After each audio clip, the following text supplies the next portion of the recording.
The LA Dodgers facing some criticism from a Democratic congressman after dropping plans to honor a transgender group during the team's Pride Night next month. The team was going to give a Community Hero Award to the Sisters of Perpetual Indulgence. The group dresses up like nuns and has the motto, "Go forth and sin some more."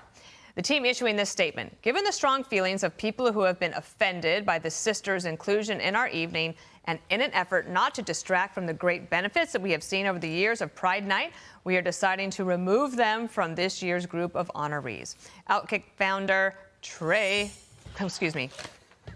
Travis. Good start. I've done that before. I've done it before. I've called you Trey Clavis before. You have before. double first names, and people get like, they're like, this can't really be this guy's name. Right. Even I didn't know what you were going to say. Yeah. Anyway, we got it. What's happening? Yes, I'm great to be here with you guys. So what do you think of all of this? Like, how is this a thing? And it's a thing a month ahead of it being a thing. Yeah, look, this has become a big deal in the world of sports. You guys probably remember the Philadelphia Flyers player who refused to wear the Pride jersey. And I think what you're seeing to a certain extent is a disconnect between the gay community and the trans community in the way that some of these things are being perceived. And I think in particular in the world of sports, if you're a sports fan, the idea that a man who identifies as a woman should be able to be a women's champion is, I think, profoundly rejected by 80 or 90% of the American sporting public. So I think there's this pushback that is now becoming more prevalent. And I would put it this way. At some point, inclusion becomes exclusion, right? Because you're knocking a woman out of the ability to win a championship, or you're taking away an opportunity from a woman. I'm sure you guys saw this crazy Adidas ad now that's out of a man in a woman's bathing suit. You had obviously the Bud Light situation.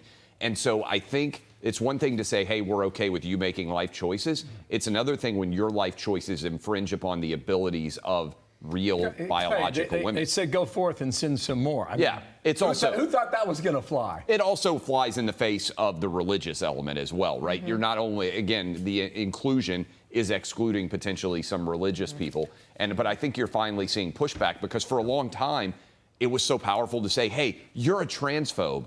And I think it's not even in the world of sports. Certainly, you guys have seen J.K. Rowling, people like that, who are just pointing out and saying, make your own life choices. But I don't know that we need to be doing surgeries on 12 or 14-year-olds. That's kind of the pushback I think we're seeing, and I think this is emblematic. I want to talk about one of our favorite topics, and that is masks. Oh, my, I saw this and I couldn't believe it. The requirement to have that. Anyway, District of Columbia Court of Appeals, all right? You want to take the bar exam? This is what they're saying. At this time, applicants will be required to wear a mask fully covering their mouth and nose during the exam.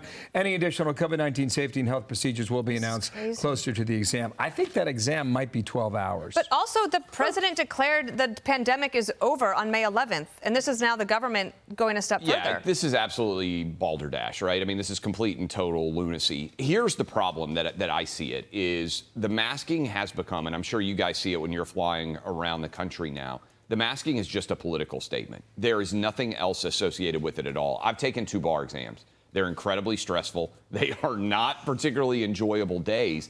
To have to sit with a mask on for 12 hours when it's complete cosmetic theater is indefensible. And frankly, I think some of the law associations out there should stand up against this very idea that you would have to do it. My wife is taking the bar exam in July in Tennessee. Thank the Lord that we have some, sane people in Tennessee, and that's not going to be going on. Yeah, I mean, what's next? But at what point do people let it go? Like, the President of the United States has let it go. Yeah. Signed a law, and also the declaration saying the pandemic is over. Title 42, kaput.